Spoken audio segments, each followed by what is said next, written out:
No. Uh-oh. My mic, am I muted? Can you hear me? Yeah, now we can. Okay. Can you hear us? It's like all messed up on me already every time. But everybody, welcome fellow followers to FanZcene here. Tonight with me is Colin and Brandon of Schiffli Films, the Schiffli brothers. How you guys doing tonight? Hey. Good. How you doing? Feel good. I'm glad to have you guys on here. Colin, welcome back. Brandon, I'm glad to have you on here because I want to get to your Instagram here after we talk about dying in a gunfight. Yeah, so that'd be great. Yeah. Die in a Gunfight just came out. Was it like 3 weeks ago? Yeah, 2 or 3 weeks ago. 2 weeks ago. Yeah, 2 weeks ago. I gotta say, like we was talking backstage, I enjoyed the movie. I liked the movie. It was very, very entertaining. Something that we haven't had in a while. A good, entertaining film. And so last time we talked a little bit, but how did it all come together for you guys? Because like you mentioned last time, you had some stuff because the COVID hit, and you kind of was forced to go a different creative route. Yeah, absolutely. Well, first of all, I'm glad you liked it, and you're saying exactly what I want everyone to hear is that it's a fun. Yeah, exactly. Awesome. Yeah. It's a fun, colorful kind of just Saturday night movie that you just want to know enjoy, and movies that have creative choices and whatnot. But yeah, we a lot of the creativity of it and the just everything about it honestly came about from COVID and budgetary restrictions and all these things that, normally going into a movie, you kind of know where you're at with the budget, obviously, and you sculpt, at least, the director sculpts the vision around, with the frame of reference, knowing that the budget is, only this much, or the ceiling's here or here. And this one is one of those movies that it was a way bigger budget and just got cut in half right before. And so that adjusting, it wasn't the standard kind of like, oh, okay, we'll reapproach it. It was kind of like, no, you're filming tomorrow, but good luck, With in mind a bigger budget, yeah, cutting it all down like literally the week of. Yeah, it's that thing of like the day of even. Well, yeah, it's like kind of like in the moment adjusting rather than having, because you've talked about it and prepped for so long. Yeah, it wasn't 6 years almost. Well, yeah, that too, yeah. And we finished the movie and you only have part of the script shot. We shot all the days that we needed to, but that we could. But you're like, well, this isn't the whole movie, so how are we going to fill in the gaps? And then COVID hitting, lended to a whole nother like, wow, now we can't even go finish the movie. So that from that, like, we were saying, creative choices arose, but at the same time, it was, even the finished product to this day, I can say that I understand why like George Lucas is still going in and putting CGI. Yeah, go back in. It's just like, this is not even close to what I wanted. We're planning CGI scenes. Yeah. And everything. Oh yeah, I'm putting literally Jar Jar Binks. I want Jar Jar Binks in the movie. This one, but like I was talking to you guys backstage, I thought it bred for some great creative choices in my mind, because like we talked about in the movies of the 80s and the 90s, these guys like John Carpenter and them, they didn't have these huge budgets, they didn't have like computer graphics and stuff, so a lot of the creativity they did came out of necessity, and how could they do it this way? And sometimes they ran out of budget, their budgets were cut, and then they had to finish thing in post in a different way. So I thought you guys made some really great creative choices, the best as you could for what you had. And like I said, I dug the animated sequences in the beginning. It gave it like a different flair to it. Like when, like, I almost felt like it was a graphic novel come to life. Sure. And it's not even a graphic novel. You know what I mean? Right. Sure. No, that's great. I'm glad you felt that way. And you're right. The animations totally set the tone for the whole movie. What we had to kind of form the movie to, and editing, and we already fortunately had shot it so colorful that it supported the idea of doing the animations. But it all those creative choices from those great movies. I mean, that's what this movie is to me. Before the budget was even cut, like, this was one of those movies to me, a John Carpenter, an indie movie that's almost too big for its own good sort of thing. Yeah. Like all of John Carpenter's early work, like you can see the creative choices in there, and that's why they stand out. Because it might feel dated to someone who doesn't know what they're watching, but then the second they get it and like, oh, I get this, that's when I think the magic comes, and you realize like movies are special. Yeah, and I gotta admit, I've been liking more independent films than big mainstream films lately. I mean, I'm like into the genre, section, because that's why I like your guys' movies, like this weird genre of like, Brandon knows what I'm talking about. It's like this weird genre of action, comedy, romance, all in one, and so like I've been digging that, like the the RLJE movies, like the Nicolas Cage's Willy's Wonderland. Last night, actually. Yeah, so like that's like I dig that, and I would put your guys in that type of category of like really good recent indie films that just seem to be like those go-to entertainment at the moment. Yeah, to be honest. That's that's exactly the audience, and I'm glad you say that and get that, because to me that's the audience, and hopefully the people watching this, your audience for sure, are the people that would go find those, because Gunfight is one of those movies that I would hope to stumble upon, like, what is this, and kind of like be confused the whole time, but in the best way, where you're like, what am I watching? What is this? Yeah, kind of like Streets of Fire. Like we're talking about. Like, well, we tried to make that movie, of course, on a smaller scale, but it's still got some of those elements here and there. I mean, I swear there's the scene where they're kissing in the rain is almost exactly in the diner scene. Like, we're trying to do little scenes like that. We can't do exactly like a million motorcycles, but like we're going to do a smaller version of that, And I mean, it played like, because I had that because we talked about it last time, me and Colin, Streets of Fire, because I had just bought Street of Fire as well too, and so because that's what I'm a huge physical media collector. But we talked about it, and when I was watching it, when I was watching it, I felt that, and I gotta say, it was really great casting. I really liked Alexandra Daddario and Diego. They were great together. I mean, they were great, and Travis Fimmel. His character, I absolutely loved. He's such a wild card, man, in that movie. So great. They're all amazing, and I love that Alex and Diego got to be the kind of grounded two actors of surrounded by all these wacky, over-the-top characters. And Travis, for sure. I mean, he is Wayne, the hitman in real life. He's a wacky wild card, and was so fun to work with. But that's basically him. He basically just brought himself to the set and that's jumped into character. He but wanted to be an Australian accent, or was it was originally supposed to be like a kind of a Texas oil tycoon kind of really? Guy. Yeah, and he had this whole he's Australian, had that whole flavor. To me, it looks like a Australian skater rock. I don't know what he is, punk rock guy.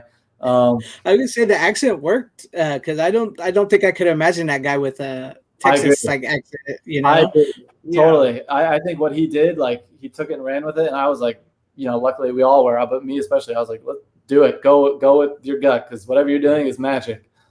Yeah, it was good. And then Marcool was so cool. He was like one of the coolest characters in the movie, man. Yeah. He's just so chill. It's just like, I loved it. So awesome. Like, again, those older movies that would just have like a buddy like that who is, it's weird. I swear you watch a lot of older 80s and 90s movies, and they don't have like strong plots. They're kind of like, why are we in the scene for so long? And who's that character? But you don't care because it's like intriguing, and you kind of want to just see this world. And he fits into that. Yeah, and I compare it to like early New Line Cinema movies, where like just like throw stuff at the wall. Yeah. You had to throw stuff at the wall here because a lot of the stuff got thrown out to begin with. Yeah. So I kept comparing it when I saw the final product. I can't think of any movies off the top of my head, but New Line Cinema. New Line Cinema. I mean, even the Freddy Krueger movies, but like, it's the New Line Cinema movies of the 80s and 90s, early 90s, pre Lord of the Rings. Yeah. They have this like weird like indie vibe. Yeah, they did. Yeah. Well, they were like one of the largest, I believe, independent film studios to like Warner Brothers got a hold of them. Yeah, exactly. And then it went under the wing. And that was after Lord of the Rings. Right. Yeah. Yeah, I wasn't Lord of the Rings like one of the largest independent movies ever, because it was before Warner Brothers got a hold of them or something, or was that a Halloween still? I don't remember. I remember. Of course, it's out of my. Or no, George Lucas is Star Wars is the biggest. Technically, Star Wars paid, or George Lucas paid for even the second one, I think, out of both of them, out of pocket, knowing that the deal was in place with the studio, but with this creative control, I think, of being like, well, they're my movies no matter what. Yeah. And the studios are going to release them anyway, so. Yeah. And Yeah. Glisner, one of the people in the chat here, was like, said Fulci was like, plot F that, I'm going to just freak you out. So, the Italians, man. Yeah, exactly. Like, so, and that's what so many people, American viewers and younger viewers don't understand. Like, go watch there's so many films and foreign films and things you can watch, and they'll blow your mind because you know it's like if you want to see how much they like influenced our movies.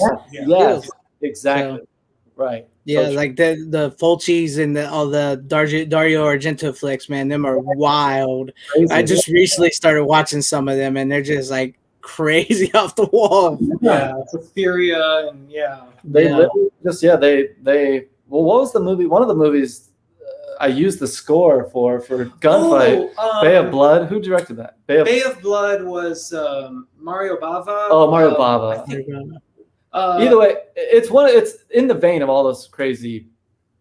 That one's Italian. Right? You fell in love with that score. And the score of that, I literally wanted it in Dying Gunfight, which of course too expensive. Would have been expensive and crazy. Or like this small, like I don't know if it's an indie film, but this Italian film. And it's like, well, we can't get that score. It was like I can't even remember this. The score is like an instrumental, but it was, and I used it for Gunfight as we were editing, just because again, it's those random movies that you stumble upon late night or it's like brings inspiration, man. I like I said, I get where you're going, and I would love to see you guys do like a horror movie or even like a full-on action flick or something, or like a genre bending horror action comedy, man. That would be like crazy. I mean, with like practical effects and gore, that would be awesome. I would love to make the Thing, basically. Yeah, I want to make the Thing. I would love to make our version of the Thing. Oh man, I would be so down for that. Over 10 years now, we've been trying to get a haunted house movie made, and for some reason, it's very strange. It's very straightforward in plot, but like for some reason, it's so more like Poltergeist. But for some reason, people don't get it. No matter what, producers don't get it, studios don't get it. They just like don't. To us, that's like, well, that means it's going to work. I know. Touch like this is working because it's too. I mean, there's literally like talking furniture and stuff. That'd be cool. Pee-wee's Playhouse meets Evil Dead meets Poltergeist. Yeah, that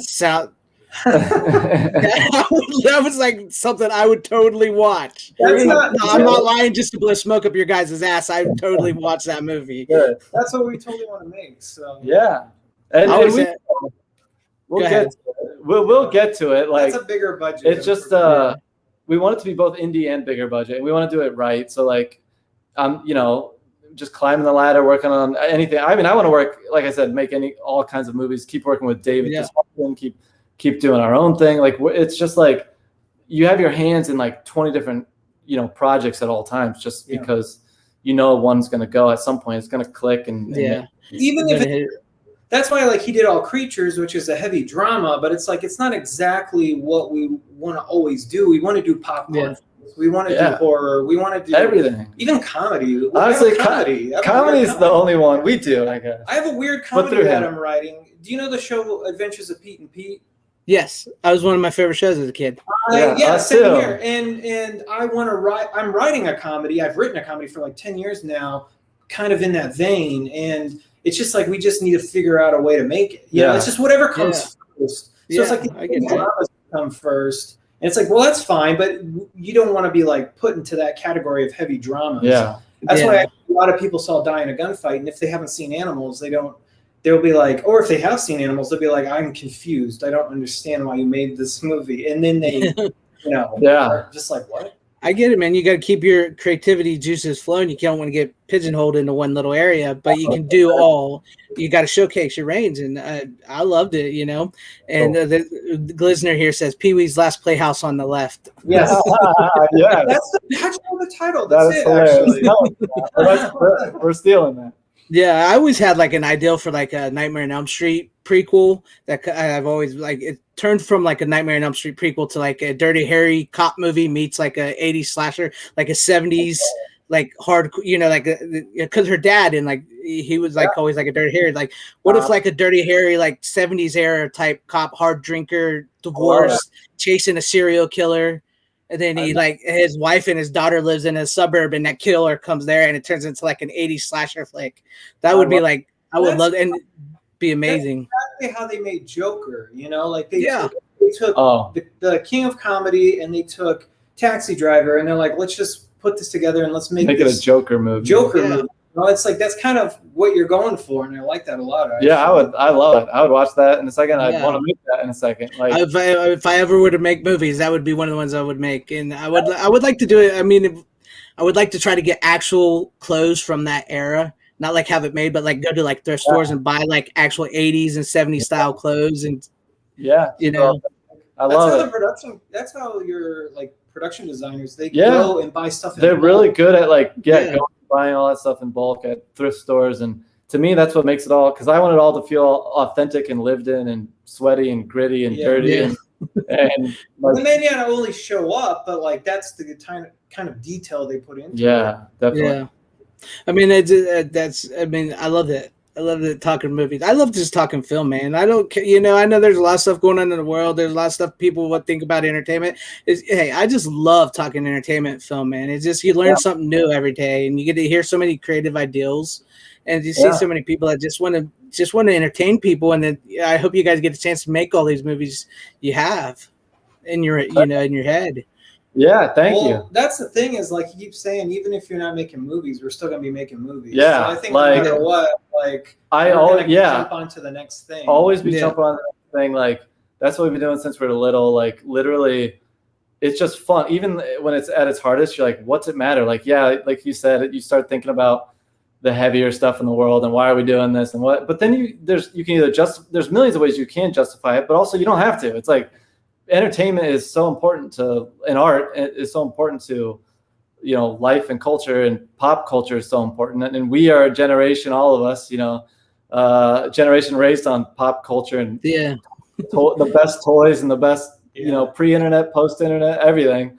Yeah. So it's like, why not? I think it's totally cool and fine to explore it and talk about it. Yeah, man, it's great. And before we move on to other stuff, anything else you want to say about Die in a Gunfight? Because I did a review. Everybody watching and everybody that will watch it, I did a review. Check it out. It's good. Yeah. But you want to vent? No, I'm not gonna vent anymore. I mean, go ahead, vent it out. Let it out, man. First of all, I mean, all I'll say is obviously I'm glad that it's out. It's been a long journey, and I really hope that, like, especially young people out there, because I really want this to be one of those weird John Carpenter movies or something where, some random high school friends are hanging out and, they've seen Marvel movies, they've maybe seen a couple Tarantino, but they know, before you know everything, you're like, who's John Carpenter again? Who's this? Yeah. Like, now we all know that stuff, but like, there's someone out there who doesn't, that's what's so frustrating. People are like, oh, we need another story like this. And it's like, no, this is a nod to all those for all the young people who have not seen any of that stuff yet. Yeah. And need to be, they've seen the big blockbusters, but they need to go out there and find these weird little movies that have all those creative, I keep calling them like COVID Band-Aids, creative Band-Aids, whatever, where you see these movies barely make it across the finish line, but because of that, they're more interesting and kind of intriguing. And so anyways, that's my last thing. Well, I was going to say, I think we also fooled the critics and the audiences that we made a bigger budget movie than it actually is. Right. I mean, that's what's also, like, we're getting compared even to like the same weekend, like Gunpowder Milkshake, or that's literally like more than five times the budget. It's like most of these movies, John Wick, all the things we're getting compared to. It's like, well, you're comparing us, to a $30 million movie, and that's small budget compared to, $100 million movie, but like, I mean, like even the Joker movie was like what, 60 million or something. Yeah, it was like they low budgeted. Yeah, see how creativity could come. Yeah, like that was low budget though, but but like creativity, man. That's proof that like if these studios would just like make more movies like the Joker, it's like we're all gonna. It's great, we love it, and we can, it's more fascinating than watching, some of the other stuff. So it's like, to them, it's like they're making $4 billion off of $60 million spent. Like, that's amazing. Yeah. So anyways, that's that for a Gunfight. I'm totally happy. I'm happy that it's out there, and I hope young people especially pick it up, people. It's really good. It's trust me, it's better than what you're going to see a lot of in the big budget movies right now. It really, really is. And these two right here, I mean, the whole cast actually all together works really well, just really well. And I really, before we close out, like on this, her performance, Alexandra Daddario's performance was so great because like she gives you the story like how she's this bad girl and she did this and maybe she's that, but then like she's so innocent when she gets back with him and she's like, punch me in the face. Oh yeah, that scene where she's like, punch me in the face, and then like she starts just like breaking down. It's like so innocent, but yet so raw and real at the same time almost. I love. Can I say some trivia about the box art? Oh yeah, go for it. Yeah. The box art. There's no guns on the box art. Yeah, there is not one. Because there's some retailers that won't allow guns on the box. Yeah. So they just made it all no guns. So a couple of people were asking, why is a movie called Die in a Gunfight have no guns on it? Well, technically, they're not allowed to have them. But if you look at the same poster online for that exact same box, they do have guns. Yeah. So it's funny to see it in person. I haven't seen it like that. So you were holding it up. I was like, wait, this looks so weird. Yeah. I'm like, but it's cool. I like the colors. It's still cool. I do. I like the yellow. It pops, and then like the neon. I'm glad you like physical media. So do I. Oh yeah, definitely. Everything. I mean, people always talk like, hey, it's on streaming. Like, yeah, but I own it right there. So. It's on, you can just go over. Well, but I don't know how you're gonna get your DVD to work. But when the power goes out, yeah. But I mean, I love having it because then like you get like. Maybe eventually down the line you'll get to work on something if it becomes popular and you'll get to make a special like Shout Factory or something. Blu-ray of it. That would be amazing because then you get I have like 4 versions of Army of Darkness from Shout Factory.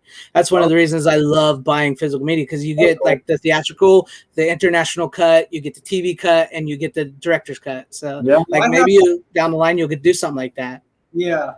I mean, I have so many versions of Godzilla movies from VHS all the way up to DVD. I don't even know, I can't even keep track anymore. There's no space, but I still have them in my closet somewhere. You know what I mean? Yeah. It's so fun to see the images and the artwork and like the tangible box, looking at the cases and the artwork and the back of it. I love, we always say, every time they even change the posters, like on Vudu or on Netflix, whatever digital, let's say you're on one of the platforms and Indiana Jones, they change the poster all of a sudden. You're like, whoa, it's a different poster. And it makes you want to watch it again, even though it doesn't matter at all. But it's good marketing. It's good marketing. And the same goes for physical media. It's like I see a completely new, special edition. It's like the same thing I own a million times. But you want it. Yeah. I just want it because I love that box, that box. Exactly. And I have a friend, Gary Cassell. He's an artist.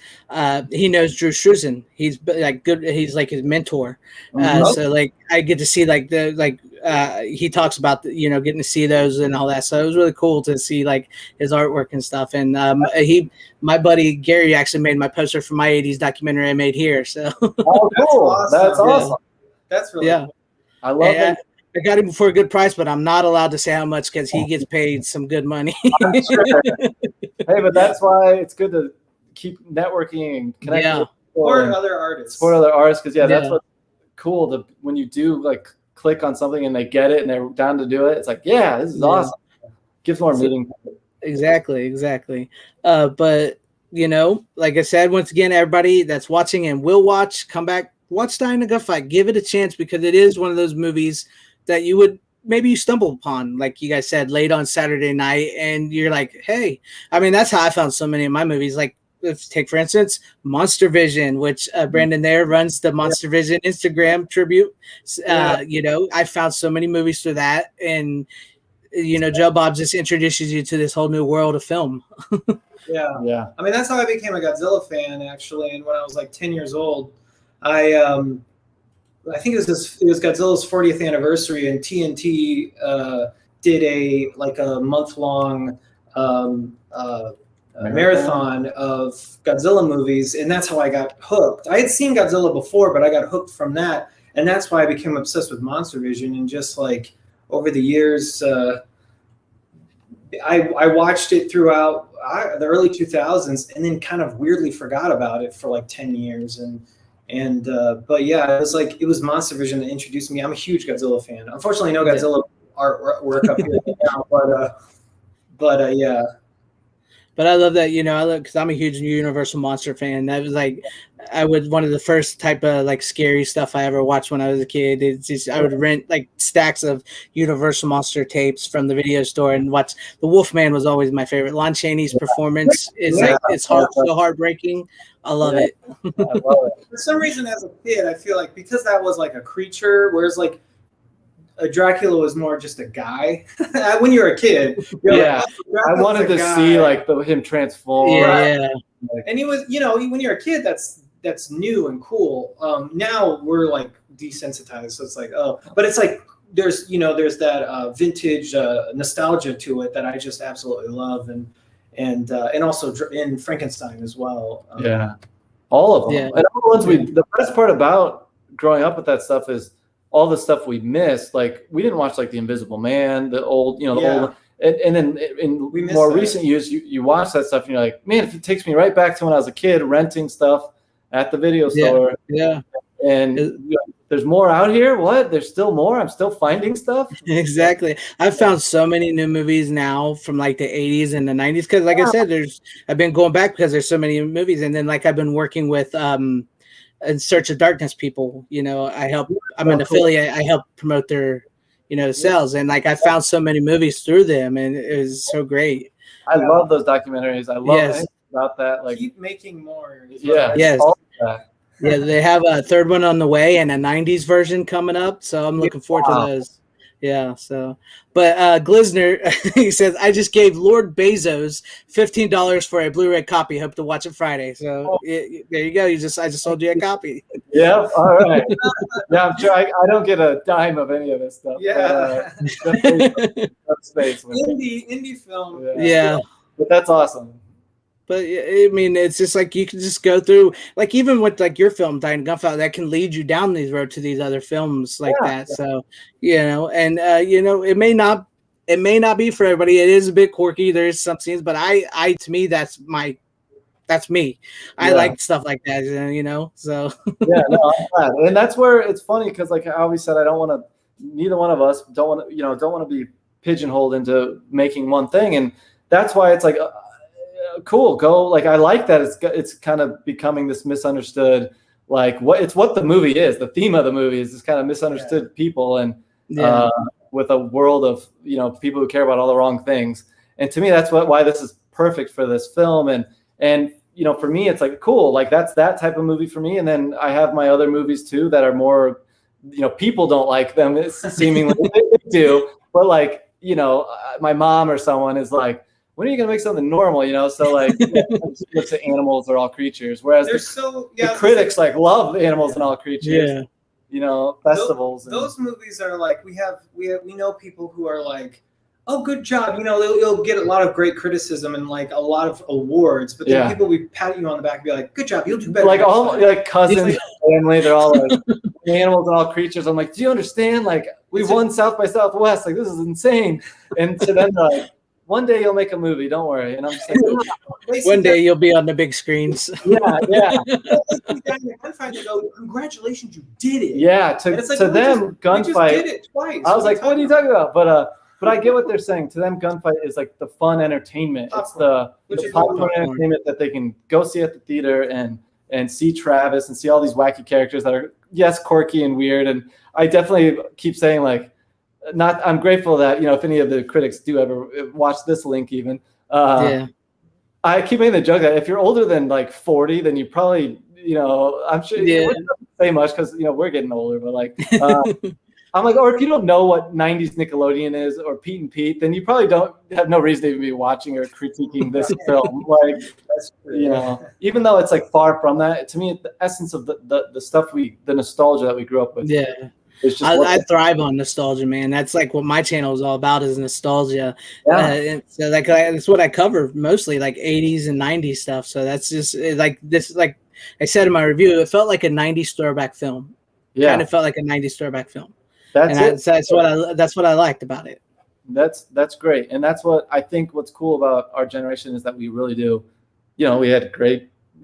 We grew up like weird doing stuff. That weird stuff, going to the library and getting weird books and weird movies and cool toys like modern like at the time were just so cool. The first like colorful and so many weird, like Teenage Mutant Ninja Turtles, like we talked about last time. Yeah. And all the superheroes and everything. I just feel like I love that we're keeping that in our, our art and our work and our conversations. And, at first I used to look at it as like, man, we got to grow up. But now I'm like, no, like this is, it's joy. It's joy and happiness. Like what we like. So Yeah. We didn't really learn until like, I guess the last 15 years, social media and stuff are like, oh wait, there's a bunch of other people who like this weird. Yeah, exactly.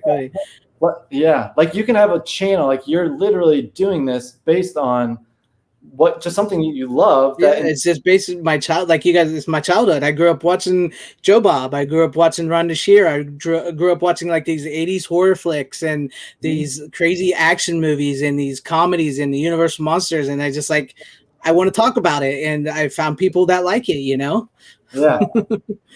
So I like it. And, I forgot what I was going to say. I was going to bring it up. Oh yeah. Well, speaking of like, I saw this thing like with Doctor Who, it says, what's the fun of growing up if you can't act a little childish once in a while? And it was from the Fourth Doctor. Man, I can't remember his name. Yeah. My Doctor Who fans are going to get mad at me for that. They should chime in. Have them chime in. I wish they were. Yeah, no, that's great. Like that's exactly anytime I see anything like that or see how much, just the idea of celebrating, like being young at heart, even like it's not looked down upon it. Like it's a good thing. It's nothing new, really. If you think about it, the 90s was all influenced by people who grew up in the 50s. So like everything was 50s or 60s related in the 90s when we were growing up. Yeah. And now it's all 80s and now starting to become 90s. I mean, like now their studios or production companies are saying we got to make this very 90s. Even Lionsgate was releasing Dine a Gunfighter. Like we got to really focus on the 90s aspect. They love that. Like it feels like obviously Stranger Things and stuff like that hit the 80s well, and we've been showing a lot of 80s stuff.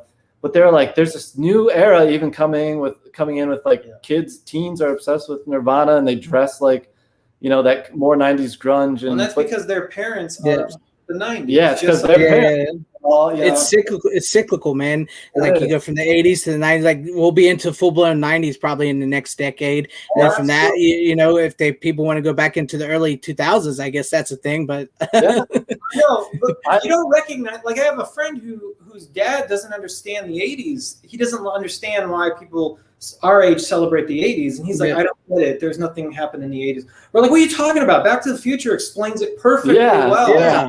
And he's like, I don't get it. So then we are like, I don't understand why anybody would celebrate 2002, but it's going to happen soon, Yeah, it will eventually. And even then, like, we'll be the old people going, I don't understand why they like 2002. It's weird. It is cyclical, though. It's everyone goes through this. I think we're just very attuned to it. Yeah. That's like I said, like you mentioned, there's so many people that you don't realize until you get started. I mean, as much as social media is social media, you find, like, I found you guys, and I found so many people that have the same interests. And so, it's just such a great thing. And it says everything you wanted as a child is more accessible as an adult because now you have a job instead of an allowance. That's true. We should actually just make it happen now instead of daydreaming about it. Yeah. But speaking of which, what you guys think about the Ghostbusters Afterlife? Did you see the new trailer? Yes, we actually have been talking about it a lot. No, I mean, it looks awesome. Obviously, it looks really well made. And I think it's awesome that Jason Reitman, because Jason Reitman is an amazing director. Like Juno and Up in the Air, it's like so cool to see him, taking over his dad's work. But so it's gonna be like good. But we're also complaining about little things about how but see, this is the problem with fandom. So this is me. Let him, Well, I'm a little like, what? I don't remember kids being in the first. Like, I don't remember movies being about kids going on an adventure, which I'm totally cool with. But I'm like, we're the Ghostbusters. I mean, I love the nostalgia of it, but I'm like, I want to see four guys. Not just four guys. You could add a girl to it, whatever. You can make Sigourney Weaver, if she had a proton pack on, right? Like, I'd be like, oh my gosh. But instead it's just like more cryptic, which I'm like, is fine. But I'm like, I hope I don't know. I just want a whole movie about Bill Murray. Basically, it just feels like they went so Stranger Things with it. Yeah, like which is fine. Whatever. They really did a great job. It looks amazing though. I mean, yeah, they brought the ghost. Everything about the ghost. Yeah, it looks good. The style. Yeah, the Stranger Things stuff. Yeah, I could, but I think where they're really going to hit the nail on the head is the family connection, the familiar connection with Egon. I think that's where it's going to work. And have you guys seen the toys that they're releasing? I've only seen the weird blob creatures. I've seen it. They have Bill Murray, Dan Aykroyd, and Ernie Hudson. They have their figures in their outfits the way they're going to they look a lot older. So that kind of got me a little excited when I saw them. I mean, I just hope they aren't cameos. You know what I mean? I know. I hope it's more than just the end movie. Right. But at the same time, if they do it right and to see them done right would be like obviously magical for all of us. And I would like to see if they say anything about like, I don't know how they're going to tackle it, but if like Harold Ramis is Egon dead, and if he's dead, does he have some kind of message from beyond the grave? Yeah. We're not going to bring him back. I would hope, respect for the actor, but CGI. That would be kind of weird. I hope they don't do that. But I mean, I agree. I think it looked good, but I would say that the Stranger Things aspect might be a little overplayed. Yeah. But maybe they're saving the good stuff for maybe they're actually saving the good stuff for the movie. Yeah. I think so too. I mean, they're getting all like the Zool stuff right. Yeah. I love literally Ghostbusters is one of our original favorite. Mm-hmm. It was one of our VHS tapes that we just literally got ruined. I just picked it up. That's awesome. Oh yeah. Yeah, the original VHS. It's one of the very first printings of it. Like I got it. So. That's probably that's amazing. But yeah, those were, always excited to see this stuff and hopefully one day get to work on, something like that. Yeah. Attribute what you love watching. I hope it's good. It looked good. I'm like you. Yeah, it's cool to maybe see the 4 kids as Ghostbusters, but we want to see the OGs. Yeah, we don't have to keep going into it. I can keep going into it for a long time. Hey, that's kind of what a YouTube channel is about. Sometimes it's just complaining about pop culture because it just seems like they always keep getting it wrong now. It's just like why? They get things right and then they get things wrong, and you're just I'm not saying it's wrong. We don't know it yet, but exactly. But it's like I'm still excited to see what they do. So I still teared up. Okay, it's still emotional. I got goosebumps. Especially near the end of the trailer, my arm was like. Me too. When they're like, the second he's in the actual car driving through the field, I was like, whoa. Cool. It's like whatever. Excited. Yeah, but we'll see how. Hopefully, fingers crossed. It's a good because I don't want to be crushed again. I know. I just can't do it. They can't do it anymore. That's what we're saying. Like that's why we're like, wow, this is great, but it's we've been crushed so many times. Exactly. Like Indiana Jones to Star Wars to Jurassic World, like everything is just like not quite there. It's like they're missing the point, and it's whatever. Yeah, and somebody says, "I'd love a Monster Squad sequel." I would maybe back in the day, maybe not quite now, but back in the day. Yeah. I did see like a mock-up of a fake Monster Squad poster that I think could have worked. It was like instead of the Universal monsters, it was like Freddy, Jason, Michael Myers, Hellraiser. I think that could have worked because they are like the Universal monsters of the 80s. So honestly, that would be incredible. And a lot of different companies. That's the thing to make that happen. It's probably so many people own it. They can't even get Jason figured out. So unfortunately, there's a huge. That whole lawsuit right now, they're never going to make the movie anytime soon. So crazy. To get all that, who knows? Adam Marcus is I've talked to him, director of Jason Goes to Hell. He seems to think that it's in the best interest that Sean Cunningham doesn't get the rights back. Yeah, really. Yeah, so interesting. You'd have to talk to him about it because him and Sean Cunningham actually. They got into a thing on the making of Jason Goes to Hell. So, he's kind of got like he's been blamed a lot for saying that he was the one that wanted to get the mask off of Jason. He was the one that wanted to get Jason on film. according to him, it was actually Sean Cunningham because he never liked the hockey mask, and he wanted it out of the film, and he wanted it. So, Wow. So we'll see how it all plays out. Yeah. Jeez. Again, it just goes back to how many hurdles and tedious things. It's like impossible to get a movie made. It's so no matter what the budget is, even if there's a big franchise characters, it's just like a nightmare down to some dumb little thing or something. Yeah, there's always like somebody or something that just wants to hold on to something or prove a point or whatever. Yeah. But we'll see. Like, I mean, Corey Feldman, I think, came out and said that the rights issues has been settled, and he wants a Tommy versus Jason movie. So I'd watch it. Yeah, I'd watch it too. But personally, I'd rather it be Tom Matthews than Corey Feldman because I thought Tom Matthews played him so good in Part 6. Right. Yeah. Yeah. Oh my gosh, Corey. But I mean, that's just me. I'll take what I can get. Yeah, as long as it's good. Yeah, I know. But like I've said, I really hope you guys get to like make your haunted house movie and you get to go into like the thing. I would love to see like what you guys would do like with like a Thing type movie because I think you guys could probably sell that pretty good. I mean, puppets. We want to do a puppet, physical. Puppet. Yeah, practical. I mean, like puppets, practical effects, not necessarily puppet. Like people think puppets, I think Muppets, but I mean like Labyrinth. Yeah. You know, Pan's Labyrinth. Yeah, Pan's Labyrinth is one of the most modern movies that kind of does something that I'd love to explore. Yeah, with like a mix of both puppetry and prosthetics. And, and hire Doug Jones. And, hire Doug Jones. But yeah, we definitely want to make that sort of thing because that's where like all the creativity is and like the playing, literally playing around. And I feel like really like Dying a Gunfight, I think, the idea of like having like Dick Tracy style like prosthetics, people with weird faces and stuff, unfortunately could never even have happened because we didn't have the money for it. Right. But that would be cool. I think something like that would be weird. Yeah, you could push any of that stuff. And again, if like, well, I mean, I don't know. There's so many renditions of the movie. Like they originally wrote a script, a gunfight that was literally sci-fi, and there's one that like just so to many get it sold. Just to get it sold and get it out there. And I don't even know all those details. I don't remember all those details.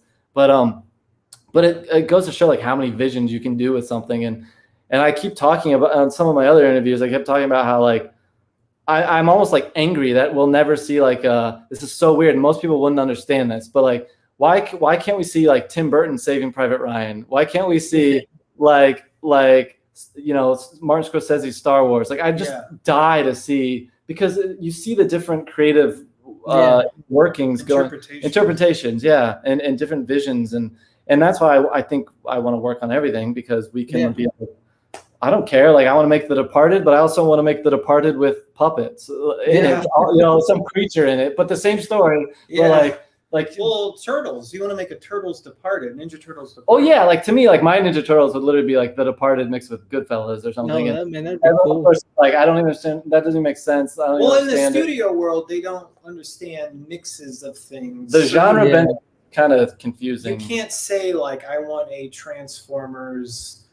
Well, you already used Saving Private Ryan. Well, yeah, I mean, I would say that like my pitch for Transformers, like why are there humans running around? Why? Like I would rather like pretend.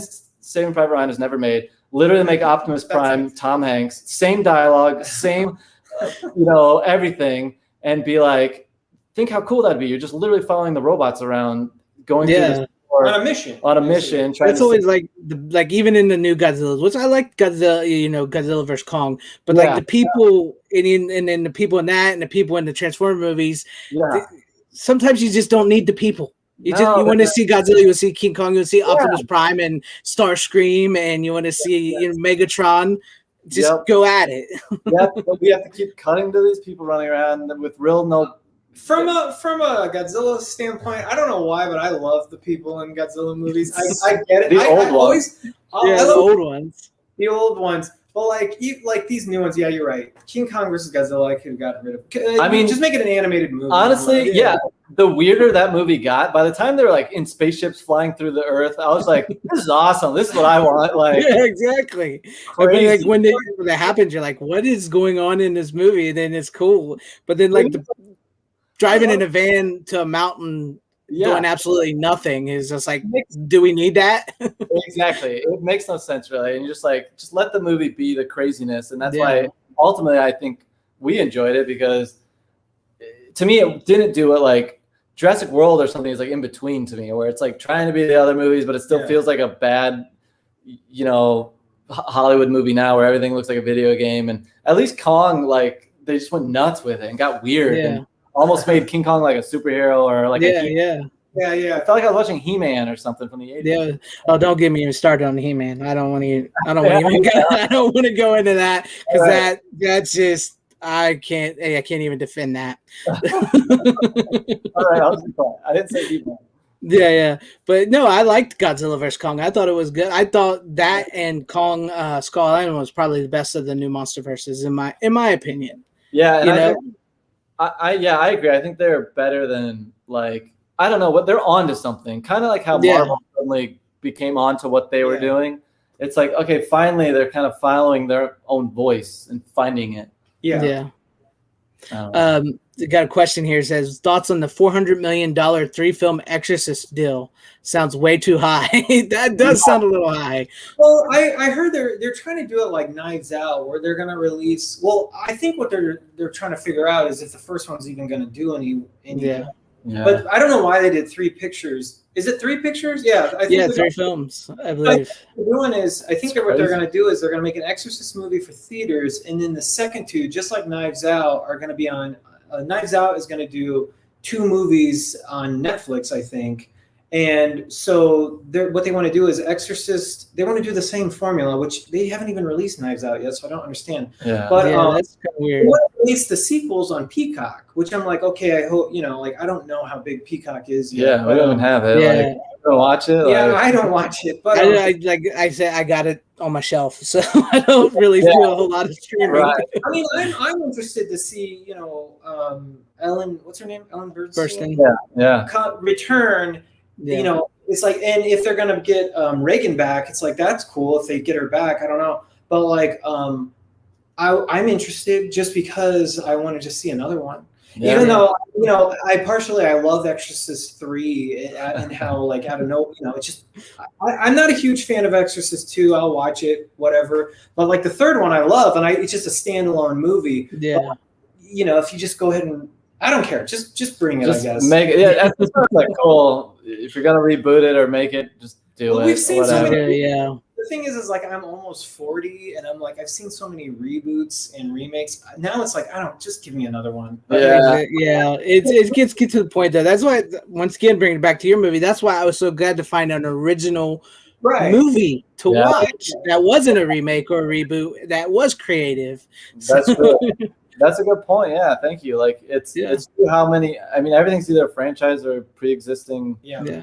Not that I don't love those. I mean, a lot here lately they've been crap, but not that. I mean, I can't deny that when they say, here's Halloween Kills, because I liked Halloween 2018, but then Halloween Kills comes out, and you're like, I hope it's not shitty, but the trailer looked amazing. Yeah. The trailer sold me. Yeah, the trailer's pretty cool.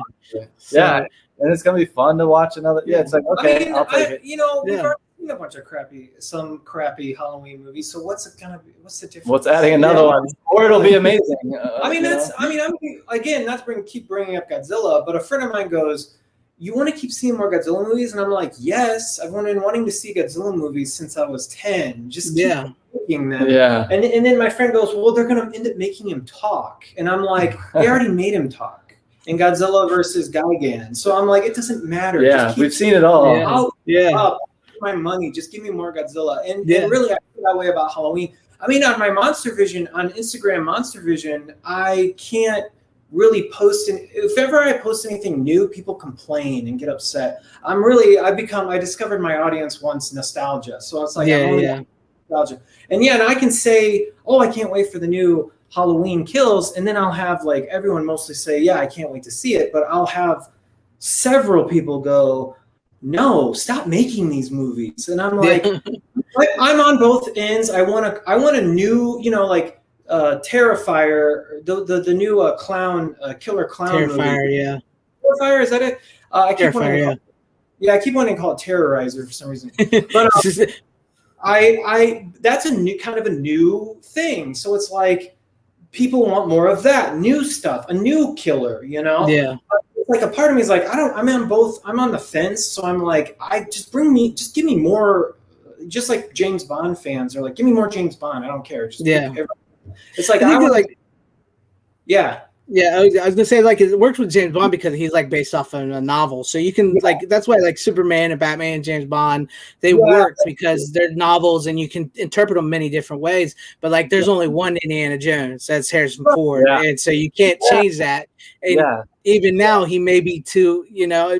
We'll wait and see how it goes. I want to see him. Like I remember saying he was too old in 2008. Yeah, the last.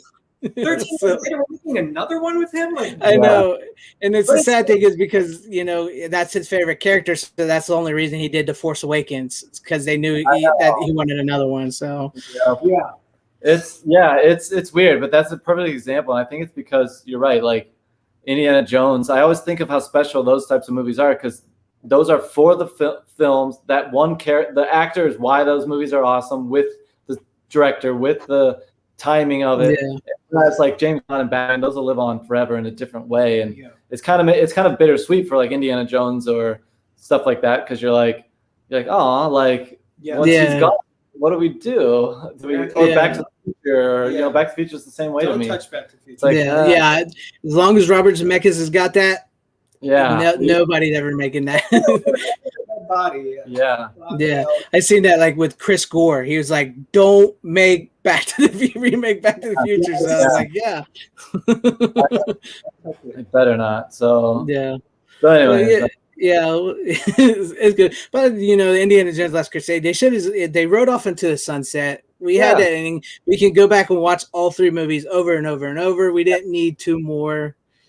But like you said, though, I can't deny that there's a part of me that wants to see another Indiana Jones movie. Like you want to see more Godzilla, you want to see Michael Myers, you want to see, but you also like Harrison Ford, man. You're 8 years old. I mean, come on. Barely talk. It seems like out of it when he's on things and So you're right. We'll see how everything goes. Yeah. But like I am looking forward to Halloween Kills. I like the. I know some people don't. They complain about it a little bit, but I like the choose your own adventure of Halloween Kills. That's what I call the storyline, you know, because you can go from. That's what I try to promote on Monstervision. A lot of people are like, no, I only like this, or no, I only like that. I'm like, no, it's a choose your own adventure. If you want to go to number 2, which I always do, but I also really I do like 2018. It's not exactly what I wanted. You know, it's okay. And I like 4 and 5. A lot of people hate 4 and 5. I like that. 4 is my second favorite. So what'd you say? Part 4 is my second favorite. Like 1 and 4 are my top 2. Yeah. I agree. I think 4 is captures awesome. Halloween, the Halloween spirit so well of the Midwest. You know, we grew up in Indiana, so it's like I'm in Ohio, so nice. Yeah. But or like, you know, you can choose to ignore Halloween Resurrection, which I always do anyway. Yes. I ignore the Rob Zombie ones. I'm sorry. I like Rob Zombie as a musician. I think he's got skill on his own movies, like with The Devil Rejects. I think that's where he's good at, but he made some really bad Halloween movies. He was trying to make Friday the 13th, but I think who knows? But go ahead. No, I was gonna say something with that, but now I forget. I guess I don't know. Whatever. I even like Part 3. I think Part 3 gets a bad rap, even though it's not. It's a great standalone own thing. Like amongst the mutant fam, everyone loves Halloween. Yeah. I think if John Carpenter and them would have just called it Season of the Witch, they could have did that anthology like they wanted. Well, the problem was they made the sequel. I mean, that's they made the second one, and it's like, well, that's confusing. If you made the second one, the third one, then I don't think people would be as confused. But I agree. Right. But you know, it is what it is in today. But we'll see, and hopefully, you guys get to make your movies, and we'll get some new stuff out there, you know, with the original characters and creativity and practical effects. And it's like when we talked about Thing, that was one of the things that pissed me off about the remake of the prequel of the Thing. They actually made physical effects for the movie, and then they covered them up with CGI. Yeah, it's literally so frustrating. it's frustrating and then they go on to make the Harbinger Down movie out of I think the special effects guys who did The Thing. It's so confusing. The Thing prequel, which is still called The Thing. Right. Yeah. They were so upset with making with the cover up for some reason of this practical effects. They went and made their own kind of Thing movie called Harbinger Down. I think that's what it's called. Oh, cool. I'll check that one out. I've never heard that one. I believe so. I've seen parts of it. I haven't. I don't know if I was completely sold by it, but I think it's cool that they went and did it though. Yeah. Yeah, they still went and did it with smaller budget, I think, and tried to make their version of The Thing. Yeah. That's what it's called. Now, of course, I don't know. Whatever. But The idea. Yeah, we'll see. And like we'll even see with Rob Zombie's Monsters. We'll see. But I know he's a huge fan, and I've seen his stuff that he's putting out, so it looks, but I'm not Rob Zombie, man. You're a cool guy, but I just don't want you to mess this up. Yeah. There's little things I'm like, I don't exactly know how this is going to connect. I mean, I can understand some of his work kind of harkens Munster's like 60s era, 70s era stuff. Yeah. Like he shared a picture of, I think, the grandpa's hair. Yeah. And he shared a picture of Herman's head. And I'm like, wow, okay, so you're actually going to try and stay a little bit more faithful. I thought he was going to go all out. Super weird. Yeah. Maybe I know he's a huge fan. He's like did a commentary on Monsters Go Home with Butch, the kid. So he's a huge fan. So sometimes that works, but then again, you get people like who did Nick. I can't remember his name, but did Star Trek 2, The Wrath of Khan. He was never a fan of Star Trek, right? And he made the greatest Star Trek movie ever made. So. Yeah. Sure, sometimes that's what it takes. Honestly, like, I mean, I see how that works, because it takes an outsider to take the material and run with it in a new direction or whatever. Because sometimes the people who are huge fans, they want to put their stamp on it, so they kind of miss the point of why everybody likes it, why they liked it, and then somebody from the outside can see why people like it and go, okay, I know how to do this. Yeah. That to me is the most. That's the when you hit a home run and it's finally maybe being caught on. I think Mandalorian did a lot of that, where they like service to everyone, but also is taking it and keeping it old, but making it fresh, but keeping it familiar, doing all the right balances, I think, and that's the key when people can do that. So Jon Favreau, he's got his finger on the pulse with that. So totally. I think he's in good hands. Everything's. I feel good about it. Like whatever happens, cool. I'm like, cool, man. Fine. Yeah.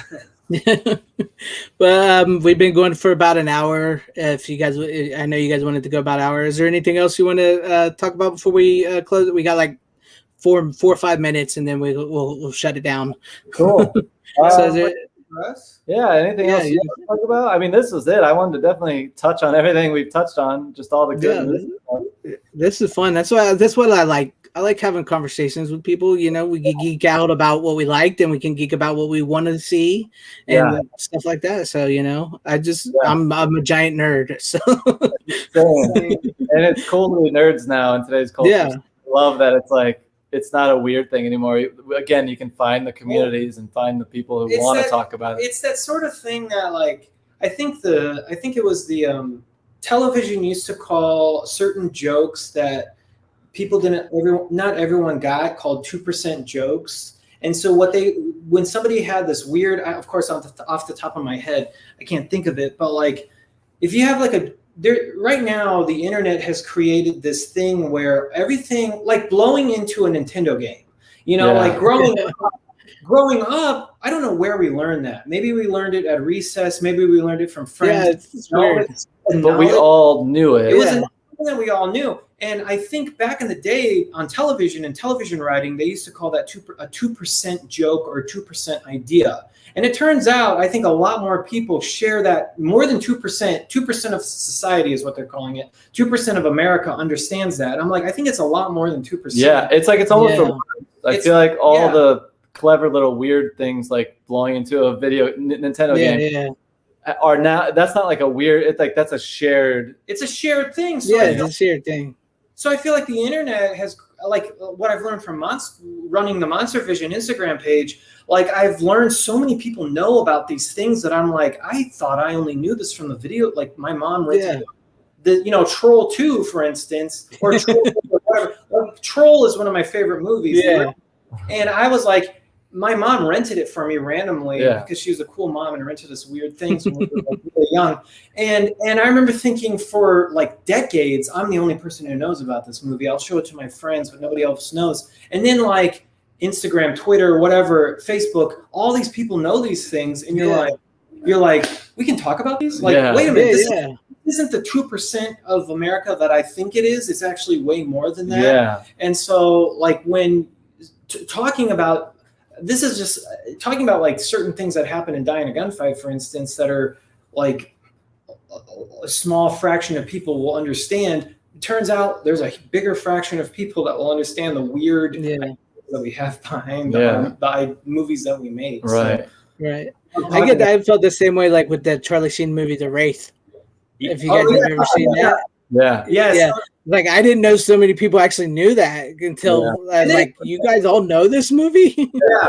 And it was on Netflix at one point, and I was like, The Wraith is on Netflix. I'm like, who knows what? Like, well, obviously it's got Charlie Sheen in it. And But you think it's like a forgotten to time sort of thing. Yeah. It's like, no, it's like people still discuss, or if someone's watching, and that's what I mean. Like imagine all the young people who like, okay, we might all be, or the common public might be sick of like all the Halloween movies but some young teenagers or some kids out there are like, wait, then there's this, and then we got to go, well, how is this? And they're just learning it. So like, I want to be a part of their conversation, like making movies for them so they can tie it all together. Yeah, exactly. And I'm working on a Michael Myers Halloween video, speaking of which too. So, but yeah, I totally get that. I get that. That's my people. That's my people. Yeah. You know? Yes. And we do have a question from the chat for you guys if you want to answer this. What horror movie would you all like to see remade? I'd pick Tourist Trap, they said. What would you guys like to see? Yeah, Tourist Trap. That would be amazing. I love that Tourist Trap was remade into I was about to say House of Wax. House of Wax. That is. That's it's right. With Jared Padalecki and them. I'd like to see an actual Tourist Trap. Yeah, that actually would be cool. Troll. I want to see a Troll remake. I want to see a Troll, not a remake, as like just a bring back Troll. I don't care. I want practical puppets. Ernest Scared Stupid, even though that was right after. Like that. I love that movie. That's the closest Troll 3 we'll ever get. Yeah. Troll, I think, even though a lot of people are like Harry Potter, no, it's not Harry Potter, but like, I don't know. Is there one that we've talked about? I'm sure we have. I don't like remakes, but I don't. I mean, crazy that they made The Invisible Man, because honestly, out of all the old ones, I would have wanted to make an Invisible Man movie, or like maybe a Creature from the Black Lagoon movie that's done modern. Yeah. I know a lot of people have been trying to make that one. Yeah. I had a weird, see, these are the types of things that I write. I wrote like a weird werewolf movie, but they're all Creature from the Black Lagoon. And I was literally pitching this to him, being like, let's make a Creature from the Black Lagoon werewolf movie. Yeah. Where people are turning into creatures. And a lot of people are like, so is all creatures that idea? Yeah, everyone thinks that's like a horror movie. You're like, no, it's a drama. That's a drama. Elements to it, but no, there's no creature. There's no Gilman in that movie. Right. Sorry. Not just when I go CGI, I mean, just kidding. I always wanted to see like a new like werewolf movie, and I'm not talking about like where they turn into a dog, because I think that I'm for like the wolf man. He should be standing upright, and and I think the only one that really successfully pulled him off was American Werewolf in London, where he's on all fours. I think they successfully pulled off that type of werewolf. So that to be remade. I mean, I don't want to remake that movie, but I want to make a version of it. That movie, and practical effects and all that. Bring that back. I agree. I would totally make that. I tell you what, maybe not a remake, but I would like to see a continuation, if done right and respectful, for Critters. The original first two, like I know Scott Grimes, he's still, he's on the Orville now. I would like to, maybe him and that girl from the second movie got married. And they have kids, and now they're back on the farm, and the Critters, like with Kyoto Brothers making the Critters. Yeah, I would do that in a heartbeat. I think so too. Well, they did make one last year, Critters Attack. Yeah, it was It was okay, and then there's a Shudder one, so there's all these different ones. But it's like we made it like the set. Bring Billy Zane back somehow, even though he got eaten. Well, you can do cool stuff with like bring back Leo. The bounty hunter idea. Like I love all that.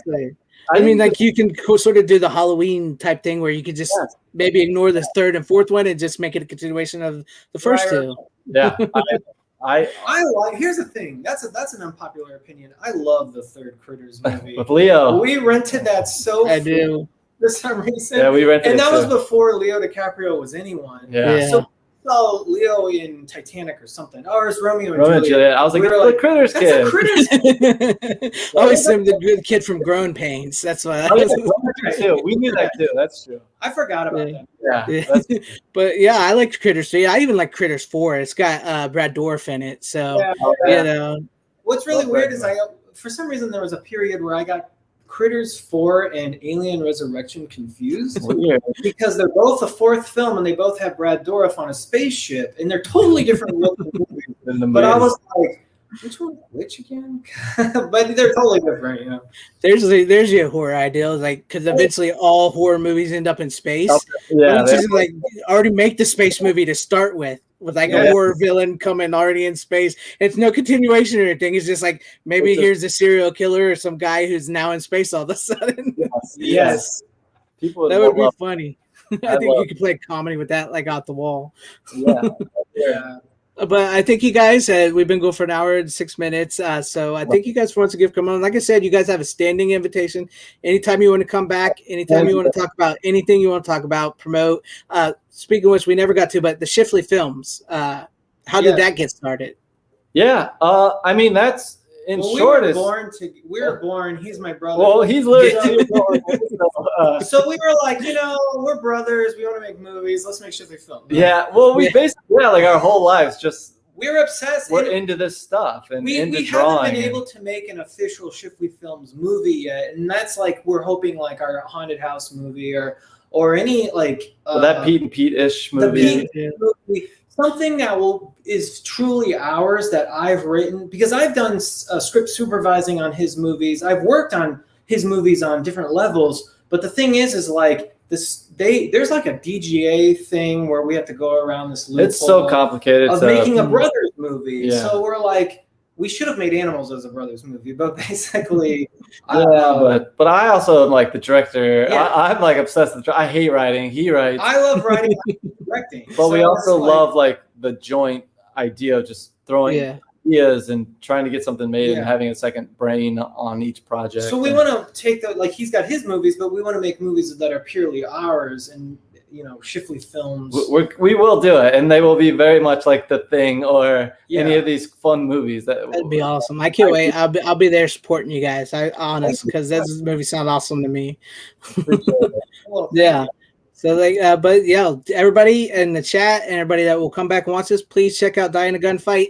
It's not what you think. It is a good flick. It really is. So don't think you're not getting something good because it's good. And it's very creative, very entertaining. Check out I always want to say Monstergram for some reason. Monstervision on Instagram. And I'll put links to this in the description for everybody so they can go there. But yeah, thank you. And like I said, come back anytime you guys want. Thank you. We really appreciate it. And it's always a pleasure. So thanks for having us. So, and thank you to everybody in the chat. Glizner, thank you for all your comments, Glizner, and everybody else that showed up. Eugene Rawls, Stephen Luther, Flipped Out, everybody out there. There's more people. Sometimes they don't chat. So, but thank you to everybody, and thank you guys, and I'll end it now. I got to hit the click the end button. Come on, pop up. There it is. Bye.